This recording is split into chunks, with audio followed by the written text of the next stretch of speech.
I'm Cassandra, and I'm here making a video to say Happy Earth Day, Happy Earth Week, Happy Earth Month. Yes, I like to start my videos with something natural, and what you see here is a bunch of dried flowers.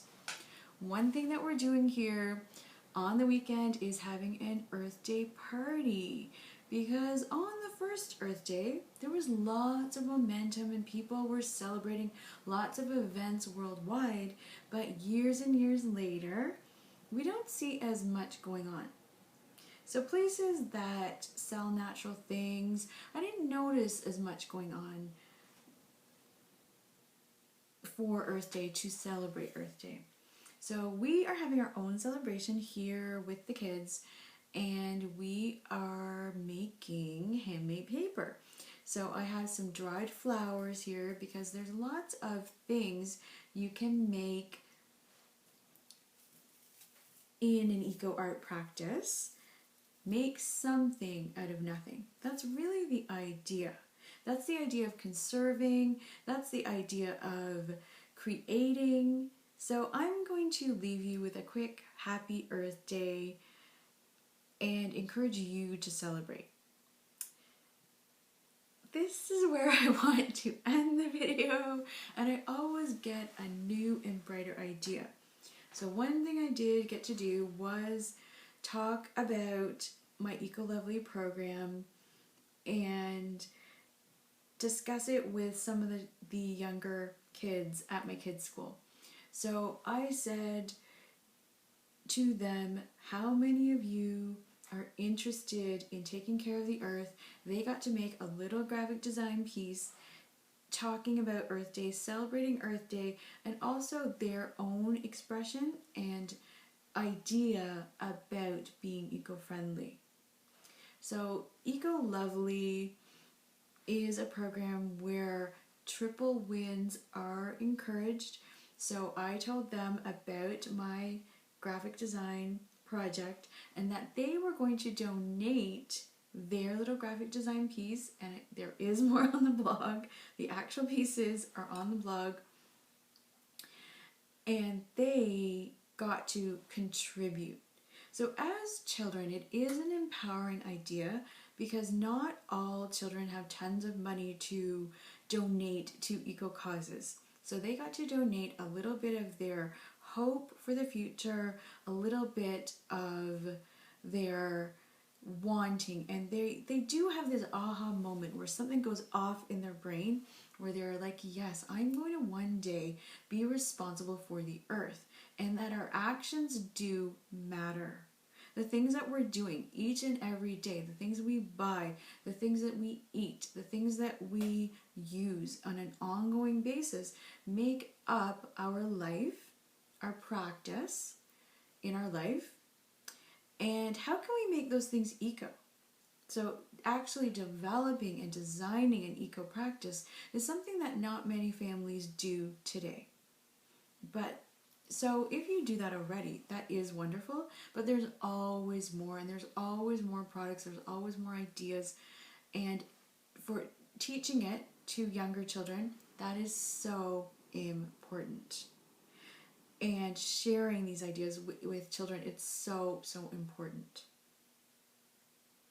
So sometimes people say, Cassandra, are you sure you want to continue with your motivational work?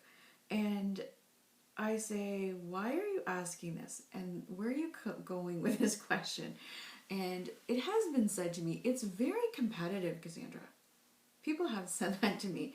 Meanwhile, there is a desperate need for motivating. I don't have to do market research to know that our world, our life, our schools are in desperate need of motivation.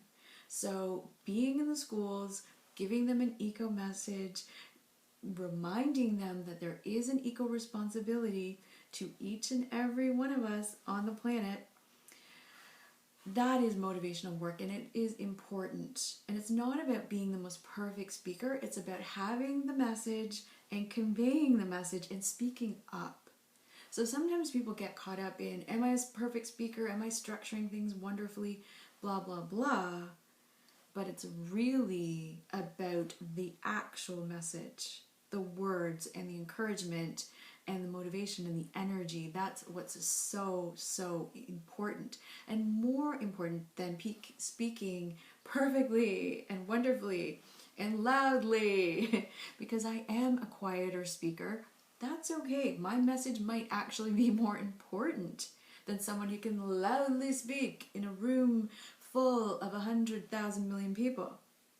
So sometimes it's about paying attention to the actual words being said and looking at the genuineness and the heartfelt intention behind the words and the actions backing them up.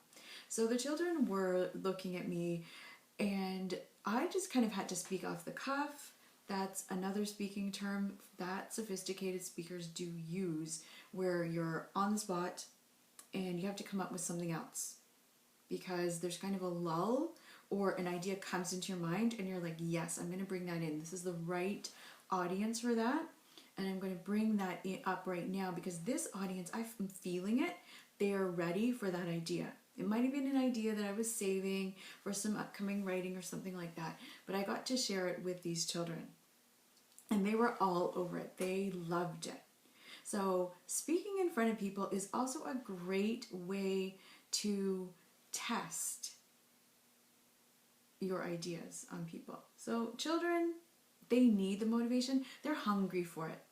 They're bored of hearing the same teacher every single day. So to guest speak at a school to motivate, even if it's for an hour, I think I spoke for about an hour. But the impact, so me injecting myself in there for an hour and giving them some ideas, igniting some creativity, talking about eco-lovely, it was important and it was impactful to them. So what can you do in your own life on Earth Day, Earth Week, Earth Month? Plan something for Earth Day next year, 2016, if you've printed out my calendar. Project, fill in the blanks.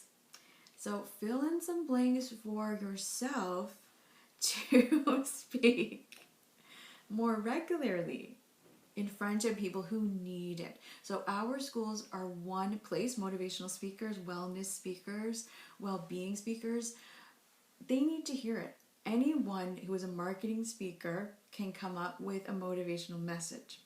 So even the marketing of motivation, that's a very interesting thing for children to learn about.